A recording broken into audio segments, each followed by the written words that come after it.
pledge allegiance.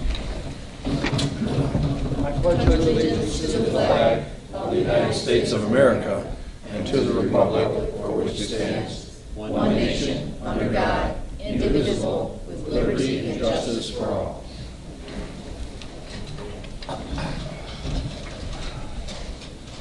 Roll call. Tom Weigel. Here. Judy Ogala. Here. Steve Volich. Here. Ray Tuminello. Here. Lori Summers. Denise Winfrey. Here. And Mark Fear. Here. Okay, we have a quorum. We have minutes from November 14th. Any additions or corrections? Move. Second. We have a motion and a second. All in favor say aye. Aye. Any opposed? Motion carries. We have minutes from October 17th. Any additions or corrections? We have a motion. Second. Motion second. All in favor say aye. Aye. Any opposed? Motion carries. New business, first case, ZC 17027. To me.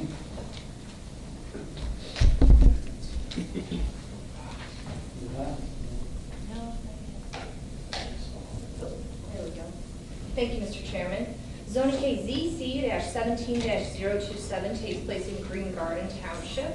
It is a special use permit for the keeping of farm animals / livestock on an R1 property. It's important to note that there was also a variance associated with this case, and the variance was for the number of animal units from 2 to 13. The applicant is requesting this special use permit in order to keep sheep and chickens on the property. There were no objectors to this case, and staff received comments from the Health Department and the Will South Cook Soil and Water Conservation District. Those comments were incorporated as conditions 2 and 3 for the special use permit. Staff recommended approval of the special use permit, but denial of the variance. And the memo that's in front of you today provides an update on the case since the Planning and Zoning Commission meeting. The Planning and Zoning Commission approved the special use permit with 5 conditions, and they had also amended the variance request from 13 to 5 animals and approved that. For you today, should the Land Use and Development Committee look to approve the special use permit, I would ask that condition number 5, and you can see it's in bold on your memo, be removed because it references that variance request, which, as I said, was approved by the Planning and Zoning Commission. Thank you. Are there any questions by the committee? I do have a question. I'm sorry, I was just confused on a thing. Here it says that the commission voted to amend and approve the variance request for maximum animal units from 2 to 5. What was that? Oh, so the applicant would only be permitted 2 to 2.5 animal units on the property, just given the straight special use permit if that was approved. And he is looking to have more, so he's requesting that variance in order to have up to 5 animal units. So that's different for the type of animal? It is. So if it was up to 5, give me the number that would be there with different types of animals. sure. So for example, he could have 5 horses, or he could have 10 sheep. So the different size animals constitute different units. But he can't have 5 horses and 10 sheep and however many goats, chickens. Can he have all of them up to 5 or what? It's just any combination. Oh, any combination. Correct. Thank you. Okay. Any other questions? Are there any objectors to this? Okay. Can we make a motion to remove number 5 from the conditions? Second. Motion second. All in favor say aye. Aye. Any opposed? Motion carries. We have a motion to approve with the 4 conditions. Move. Motion second. All in favor say aye. Aye. Any opposed? Motion carries. Okay, item 2. Jenny? Sure. So the zoning case ZC 17-036, as you remember at our last Land Use and Development Committee, the committee wanted to have a presentation by the developer, Cypress Creek Renewables, prior to hearing the case. Unfortunately, just with scheduling, we were not able to get that presentation in. It is going to be on Thursday. So it is on the agenda here just because at the last meeting you had voted to table it until the December meeting. So it's here for you to make a motion on today. Okay. Is there a motion to table then? Well, it's already been tabled. Do we want to discuss it? Do they want to move forward with this or wait till after next month? They would like to wait until after you have the presentation, so until January. So we'll leave it on the table then? Yeah. Yep, just you can table it again. A motion to leave it on the table. Second. Okay, all in favor, say aye. Aye. Any opposed, motion carries. Okay, next item, 3. Okay. Zoning case ZC-17-049 takes place in Frankfort Township. It is for a map amendment from A2 to A1. The applicant would like to rezone to A1 since there is no restriction on the accessory building area. The applicant intends to construct a single-family residence and also a large 4,000 square foot pole building. Staff recommended denial of this map amendment since it is not in conformance with the land resource management plan. Also, the trend of development in this area along St. Francis Road is towards denser residential developments. Directly to the south, for example, is the Prairie Creek Townhome subdivision within the village of Frankfort. The village of Frankfort, as you will see on your memo, is also objecting to this case. We have a letter from Jeff Cook. The Planning and Zoning Commission at their meeting last week also recommended denial of the map amendment. I make a motion to accept the denial that they suggest is going forward. A motion to deny the Well, I'm request. concurring with their You're moving to deny the petition. motion to deny, but you want a positive one, so I'm saying to accept their decision to deny. Is that a good statement, Stephen? I would suggest voting in the affirmative, and if you don't want it, vote it down. Okay. What do you want me to change it around? Why don't you make the motion reword it? And we'll make a motion to approve and then you vote no. Right. Make a motion to approve and then we vote no. If they All right. Okay, I make a motion to approve. I change my motion. Is there a second? I'll second it. There you go. We've got a number of speakers. Are there any comments by the committee other than on this so far? Okay, Can we talk after the? Yeah. sure. Okay, I've got a list of speakers that like to come up. Brian Hartz, would you like to come down to the podium?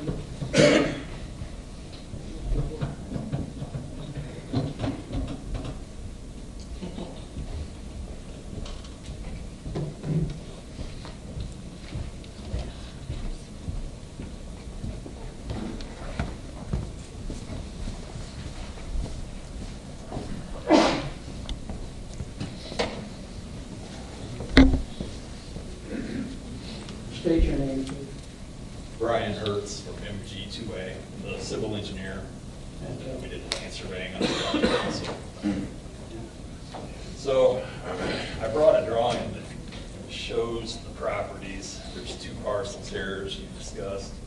There's a floodplain that impacts this property significantly, about 5.5 acres, the southeasterly portion. There's a creek that crosses through right here. And the floodplain line is drawn in here, it's dashed in, this is it here. So the only thing that's really usable is a small area up here where we've located the proposed accessory building. There's that existing garage, and then the proposed house would be located over here.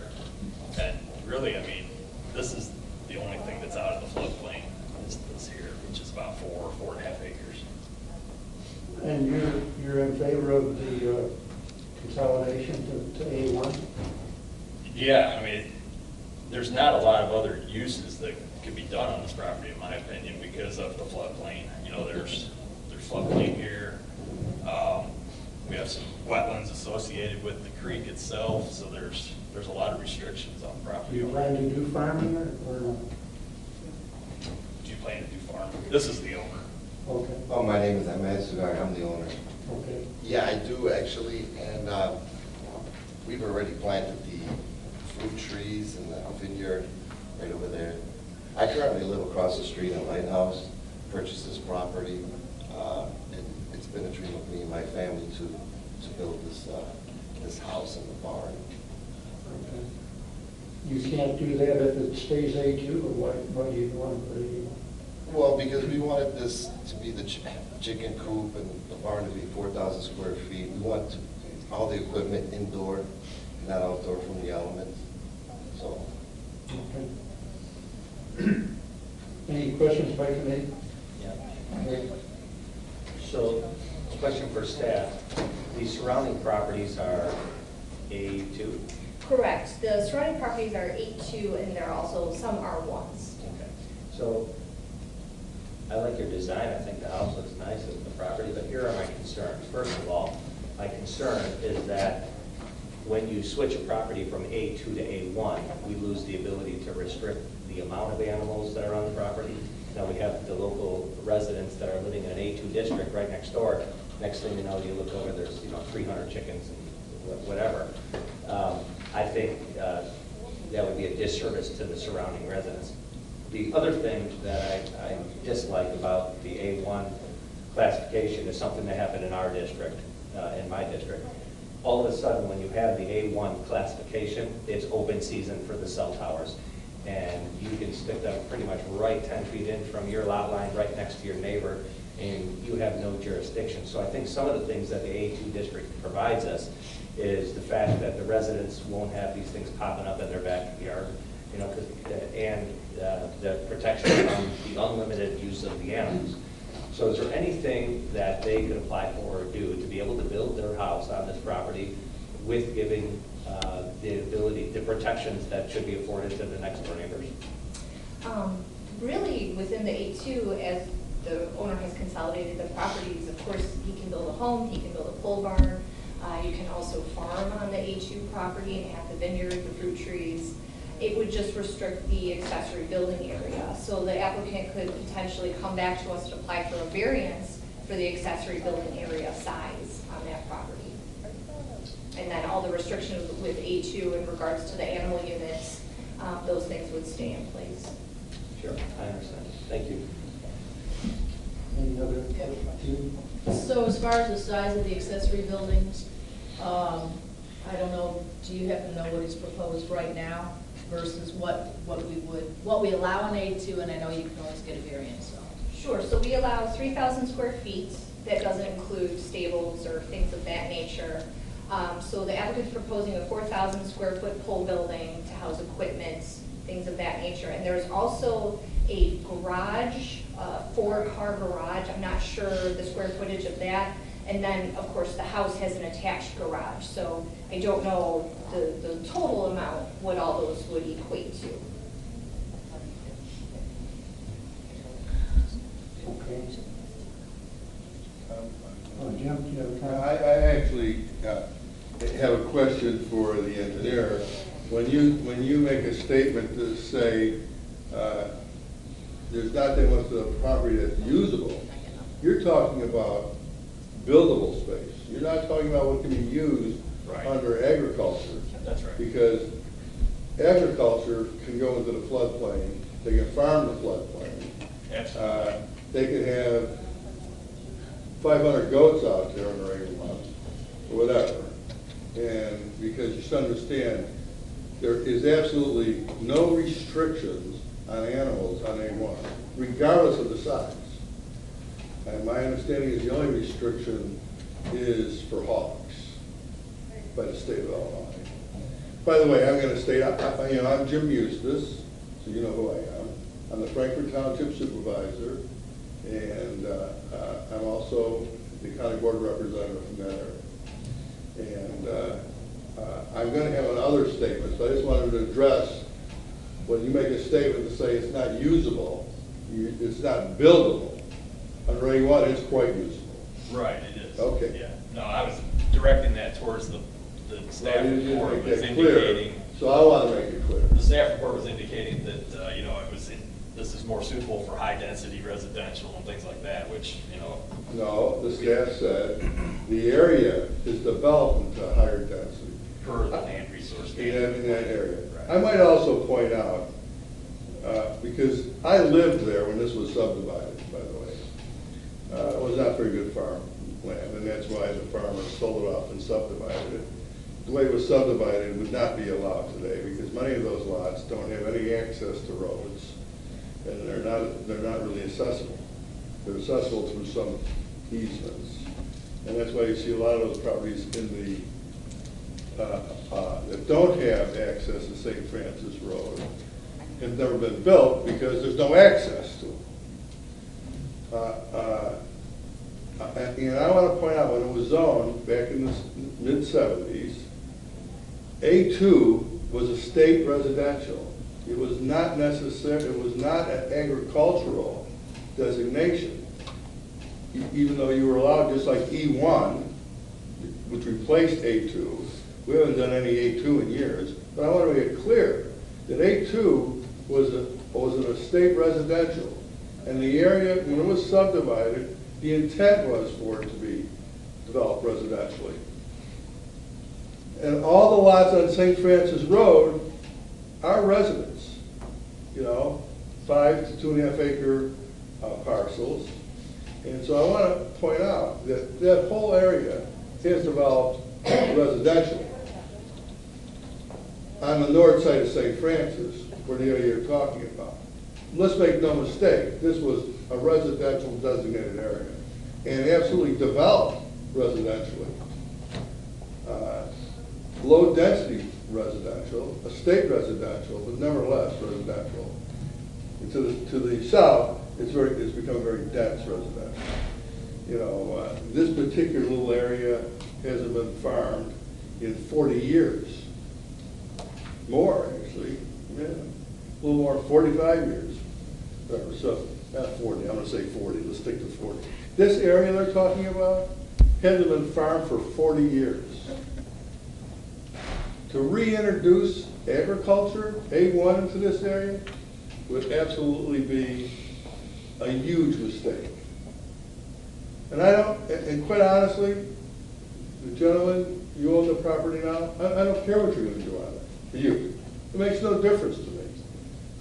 What makes a difference to me is, what can you do under A1? You can sell that property tomorrow. That's not his intent, I'm sure, but he could, or he sells it 5 years from now. And now I have somebody out there who decides they're going to put, 300 goats and 500 chickens out there. Certainly is not compatible with the area. I might also, point out that, I would have probably had our township board address this also, but I'm going to speak on behalf of the Frankfurt Township here. Because of how the notification came, it got a little bit lost for us. It came the week of Thanksgiving.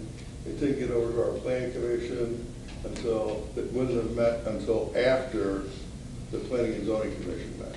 So the times didn't work out, even though they were within compliance. I'm not saying they weren't, but that's why Frankfurt Township didn't make comment. Otherwise, well, I would probably go out to the planning and zoning and ask them to be delayed until they did. But I don't think it's necessary to delay it. But I'm telling you this was all, and when it was subdivided to A2, the absolute intent was to make it residential. And under A2, just like under E1, you do get certain things. You can get 5 animals on there. You can do a little bit more. Well, you can technically farm on any piece of property you own. I don't care what it's on. If I want to make my whole backyard into a big garden, I could. But it gave them more space to farm and so forth. So, I want to point out, I'll probably have a few more comments if needed. I would absolutely ask for denial here.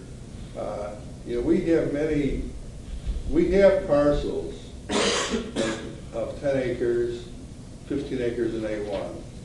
What I want to point out to you, though, those were parcels that were never taken out of A1. In other words, it developed around it. You know, the farmer sold off the property, put off 10 acres, for himself, for his family, to maybe live on. And so it remained in the A1. We never created, as a county, we didn't create A1 in small parcels. And I think it would be absolutely a bad policy for the county to start creating A1 parcels of minimum size. So there's a difference between creating it and letting something remain in A1. I want to point that out. And I talked to staff a little bit. I don't recall us ever creating an A1 parcel of 10 acres, ever. And I've been here for a long time. So that's all I'm going to say for now. Thank you, John. Okay. I said for now, Tom. Judy? Yeah, I do. So I live on a farm, a 160-acre farm, and I do know the impact that we have when somebody buys a 10-acre parcel that gets split out from some other large farm. And a lot of times the people become very upset with farming practices because they feel that we shouldn't do certain things. So first I want you to know I totally support property rights of the individual property owners, but also property rights of everybody in the area. This area is, I know this area, I've driven it, I used to play volleyball out that way, drove that road millions of times. So I know the area. I think, I do support what Jim said. I think that because of the location of this, you're able to do much of what you want to do there as A2 with coming for special use permits. And so I think because of that area where you're located, it's so much residential property to ensure that we can support the quality of life that the residents out there currently have and the quality of life that they're looking to do. I would support what Jim Mooses had wanted to do is to deny it, keep you at A2, and have you come back and to us for special use. That way, and your intention is good. I like what you have planned there. The problem comes is if it's A1, you sell it as A1, we don't know what a future person would want to do with the property. With an A2, we are able to have quite a bit more say into that. So I'm not going to support you, but I will, look forward to you coming back and getting special use permits for you to use on your A2 properties. It's not a special use, it's just a variance. A variance, I'm sorry, a variance on the properties. I will support you for that. So that way we can maintain the quality of life and also support you in what you want to do because your engineering design there looks like a fabulous place to live. Yeah, if I may speak, my intentions were never about putting more animals on the property. Currently, right now, if I'm correct, I can probably put 100 chickens. We only want to put 12, but that's the only animal we're actually wanting to put on the property. My intention is only to be able to get the chicken coop in this building, half of it, and the pole barn right there. And that's why we're really going for A1. Right now, currently, if I just wanted to stay A2, all I have to do is drop this building to 3,000 square feet and continue the project, unless you guys are taking me out of A2. No. So it wouldn't change nothing much but this building about, it would have been 4,000 square feet. 4,000 square foot building. And it's all brick and stone. We went with the old fashioned so it can look good. And then last meeting we had was about this, because I think there was a confusion that it was a house from before. So I went back to my architect and said that if we could just take it out, use the same foundation, and make it look like a nice chicken coop. But I don't even know if that's allowed under A2. Well, Janine, you have a comment? So chicken coop would be permitted within A2. And just to speak to that existing frame garage, so it was built in, I think, the 80s is the date we have from the assessor, and it was listed as a dwelling unit in the assessor's records. So it was like a 4-car garage with a lofted living area. And just when the new house is built, staff will need to verify that that dwelling unit has been removed. So the garage could stay, it could be converted into a chicken coop, or, we're very flexible with that. But just under the current zoning ordinance, we don't allow the 2 dwelling units on one parcel. Yeah. Steve? Did you have any other comments? I think Steve wanted to talk. Okay. Are you going to get to the other people on the Yeah, you list? can come down. I'm on the list for speaking.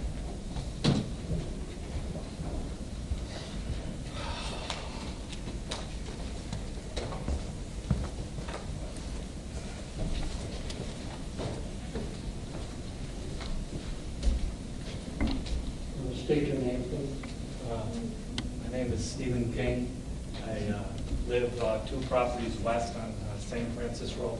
It's the first time I've ever seen a Frankfort Township official, so I've lived there for 38 years.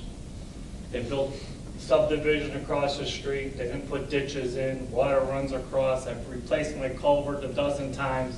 People running into accidents. I've never heard from them until I called up the mayor and said, if I dig up your yard, are you going to fix it?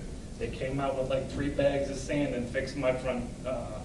So I've had no support. Now, Carlson has helped me as a road commissioner. I'd like to say I know him well, over the years. I said, that piece of property was owned by Jim Coates. Something had happened to Jim. Jim had passed away. And Ed had moved into the property and has done just phenomenal improvements, made the area nicer. By no means has he brought it into any lower standard. It's good to have him as a neighbor because I can see at least somebody's doing something with something there. And all the, we've had people come and say, oh, you're going to develop or we're going to do this, but that's just going to do this, going to do that. I've heard that 100 times already, So I'm just speaking on Ed's behalf, and I'll take any questions. I've been there a long time, and I can go over stories, of how many people have been in the area, what they've done, and nothing is worked out to what they always plan. And I know you guys got a plan, but plans change all the time. So a man was just trying to make some changes. Next time, if he decides to go for a variance, are they going to accept that, or is that going to be another issue, So he's just trying to rezone it to the way it was. You make a variance to say, hey, you can't have animals on this property. I mean, you could write stipulations on anything, and then that holds true for the rest of the time. So I don't know what else to say. I'm here in the support of my wife, and another neighbor came. The neighbor lives right next door. We could have had all of them come, but Ed has done a phenomenal job cleaning the place up and made it nice, and it was just a jungle, so that's all I got to say. Thank you. Any questions, President? Tom, I just had one, when, the presentation, everything's fine, but if we set a precedent and start doing this type of thing, what about when they sell the property, the new owner has a A1 then, and the new owner can go out and go wherever he wants, or she wants. And then we also have precedent for other places in the county that are A2, and they say, well, we want to go down to A1, and sometimes, like in this case, I believe that having a farm with in that area is not good for the area. That's why I said right away to motion to deny.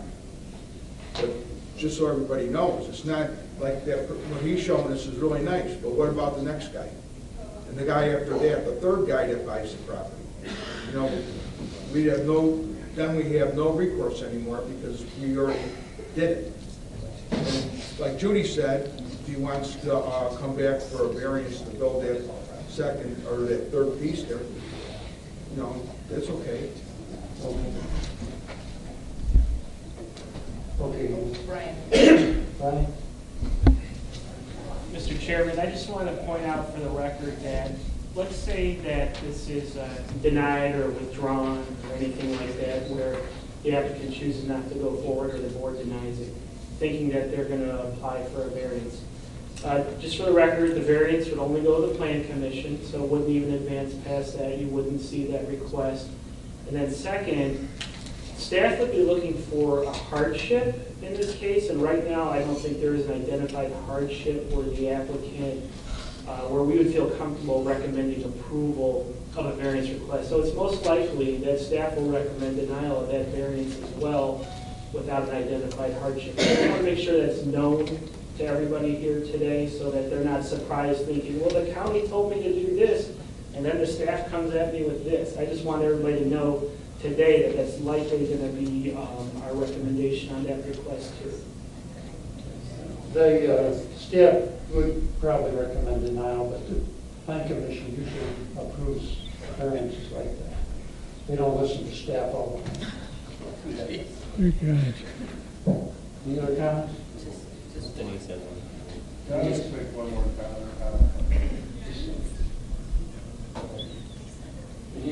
Just to be clear though, if we agree for A2, which is what there is now, it actually meets all of the things that you propose to do, right?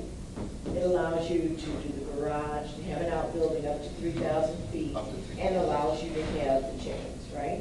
Yeah. So it does meet really all the needs, the A2.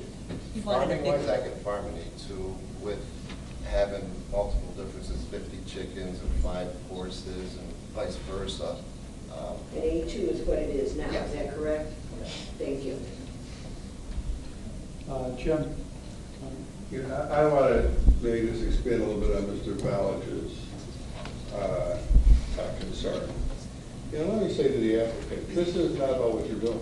This is about creating small A1 parcels, regardless of where they're in, including in my township, in my district, which also covers Green Garden and Manhattan. This is not Franklin Township.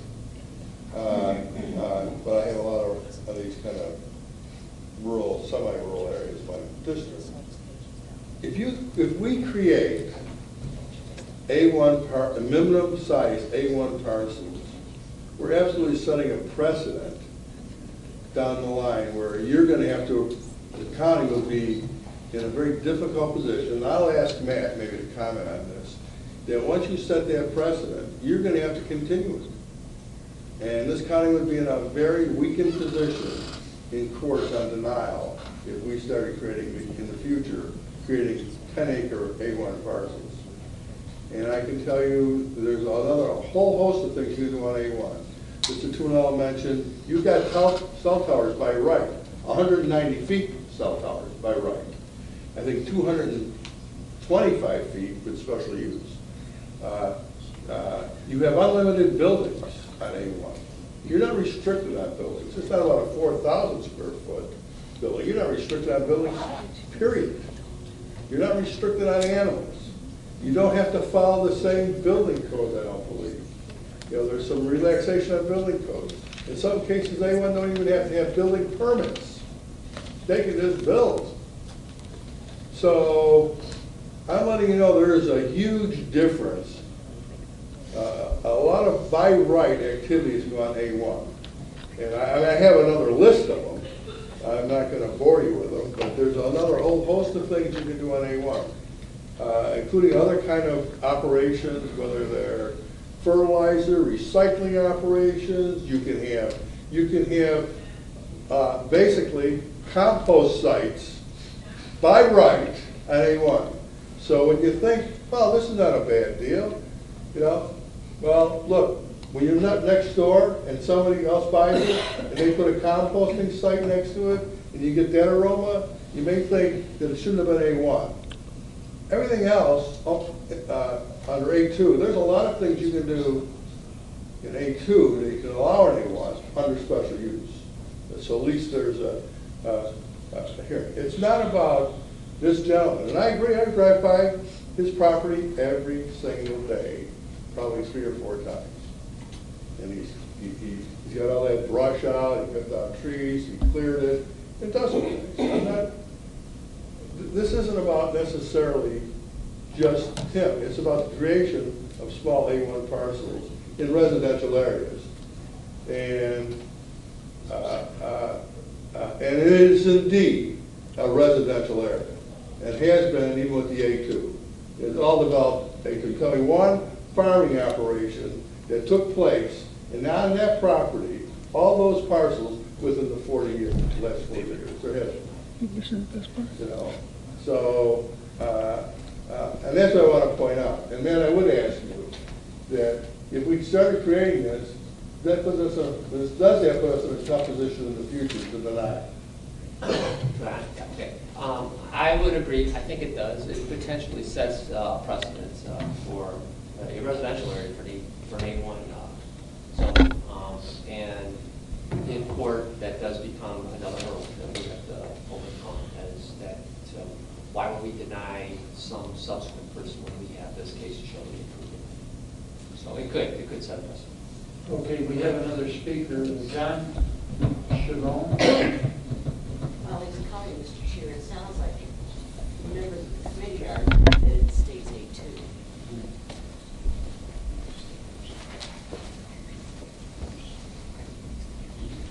I'd like to say something if I may.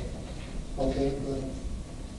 And this is just in response to what I'm hearing. I understand it's probably going to get denied right now, but I just wanted to put my insight in it. And I understand when everybody's saying about selling in the future or whatnot. It took me and my wife a long decision. It took us a long time to make the decision of putting all this on a 10-acre parcel because of the value of how much we're investing and how we figure out that you can't really sell this type of property when you build a barn and a house and you're putting about $1.4 million in it. And whoever would put that type of money in there, which we are agreeing to do it, would not put hogs and to destroy all the landscaping and all that stuff, you know. I just wanted to put that in. State your name, please. John Shavoni, I live on the property immediately to the west, 8650. Sounds like you guys already have in your head to deny it, but, I mean, that's your choice, at least. It says they're going to try denying him to build his 4,000 square foot barn. I hope you'd at least prove that. And part of the reason I moved there is because it's unincorporated and I don't have the rules and restrictions of living in a subdivision and what I can have on my property as far as a boat, this and that. The freedom's nice, but it sounds like you guys kind of take that away too. So it sounds like you're going to deny it. Because I live immediately to the west of him. My property touches his. He's done a fabulous job on cleaning it up, making it look nice. And Larry, with those pictures, it's going to look even more, which I think it makes my house look nicer into the area. So, like I said, if you're going to deny it, at least do something to prove that he can build what he wants on his property. You know, it's part of the reason moving where we moved is the privacy and the peacefulness of living there. When you guys say you've all been past, you know how nice it is to live there. It's nice not to. We all heard this stories about living in a subdivision and you get along with two of your neighbors, but the other three you don't, and it makes it hard to live there. We all live next to each other and we all have great relationships. They've all helped me out. I'm young, I've only lived there for a few years. It was my first house I ever bought, so when I didn't know, I could go to Steve or even Eddie, and they've helped me get to whatever I need to do. So it's a nice little area we live in. So if you're getting denied, at least let them build his 4,000 square foot barn. That doesn't even look like a barn. It's very nice. All right, thank you. Just real quick, you've taken the time to combine both PIN numbers already, correct? Yes, sir. So it is currently 1 PIN, 10 acres? Yes. Thank you. 10.1. 10.0. That's what, where they got the point. Yeah. Okay, that's, thank you. Another speaker, Pat King.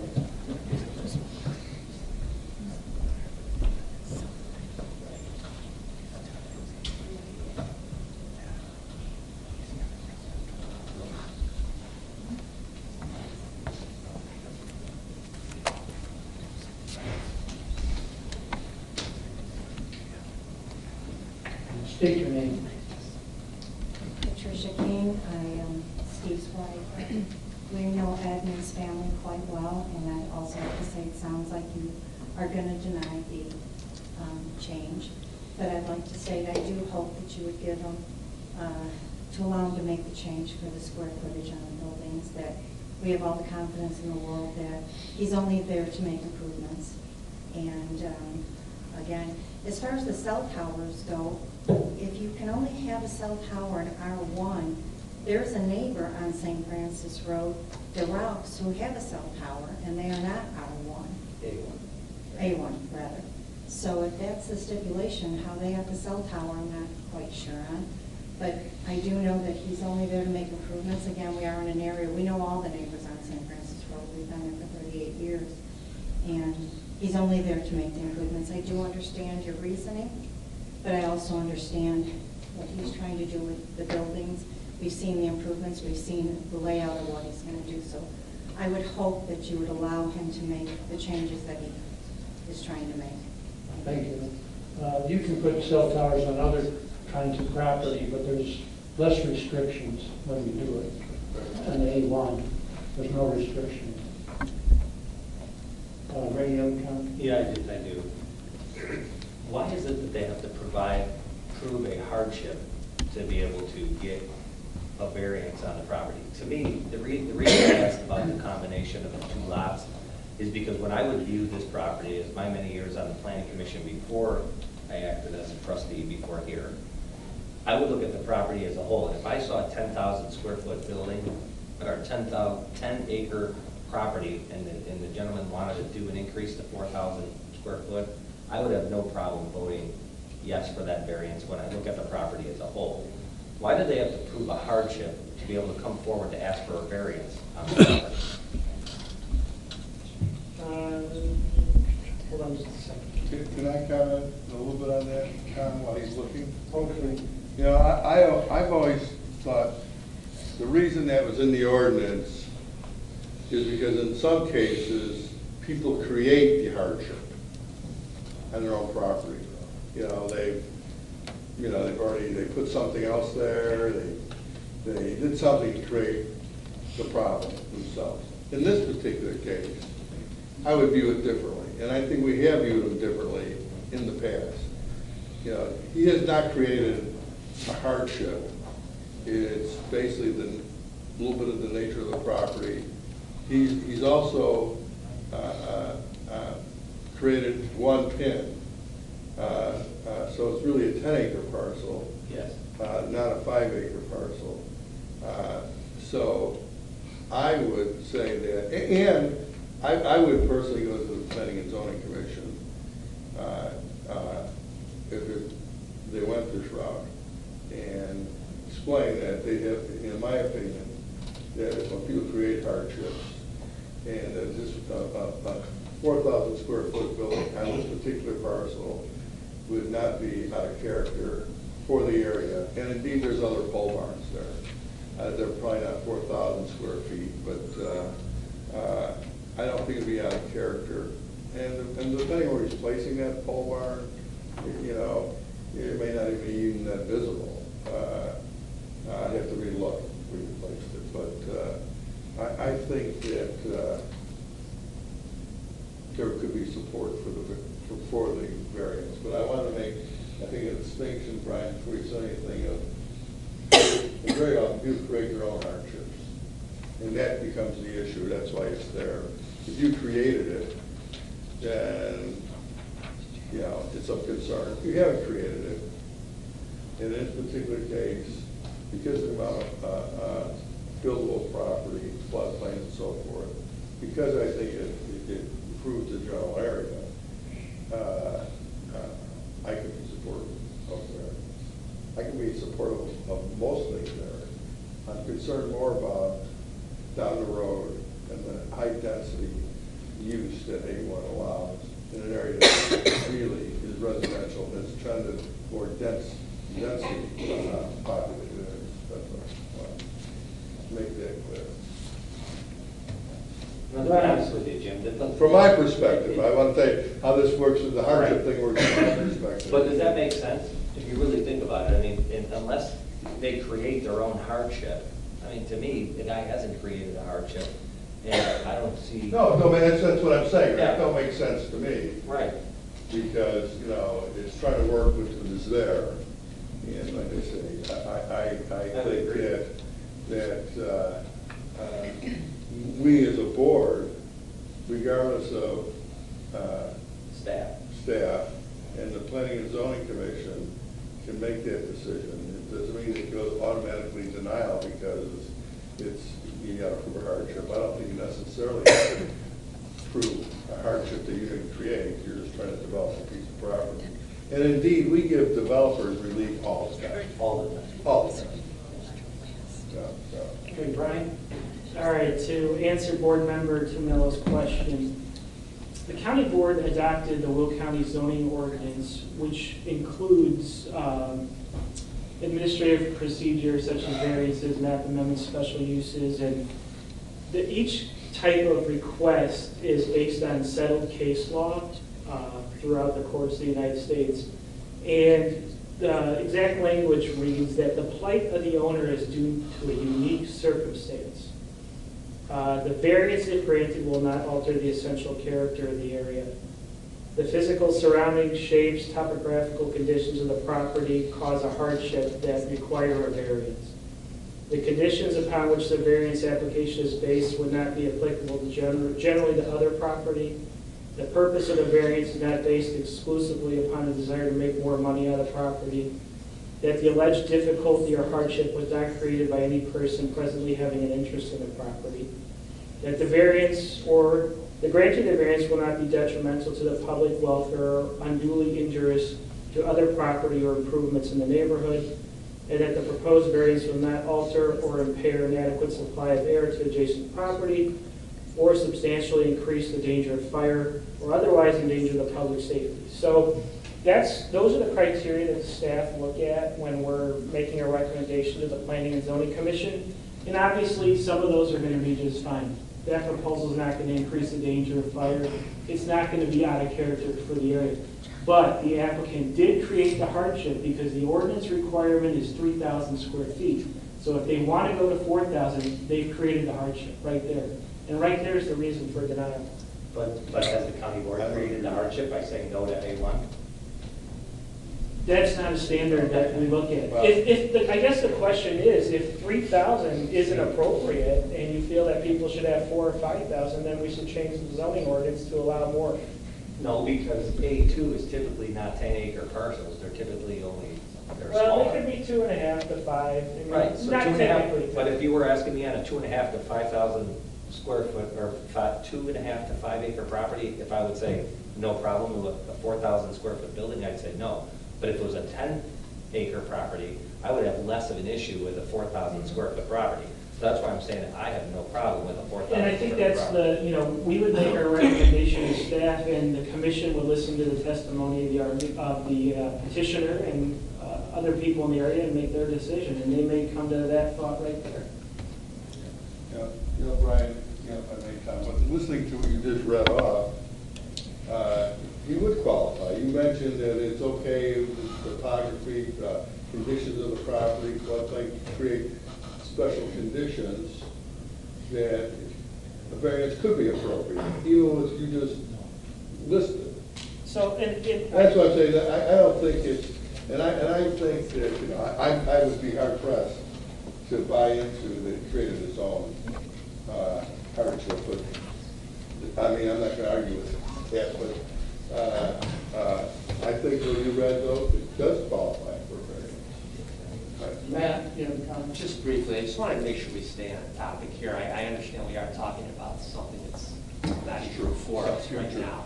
And so I would suggest that, I don't want to hash this out when there's not even any petition or request for it. So maybe we can hold this discussion and then call the question.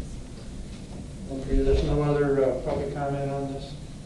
Okay, we have a motion on the floor to approve the A2 to A1. Have a roll call, please. Tom Weigel, No. Judy Ogala, No. Steve Ballage, No. Ray Tuminello. No. Denise Winfrey, No. and Mark Ferry. No. Okay, motion is denied. Thank you.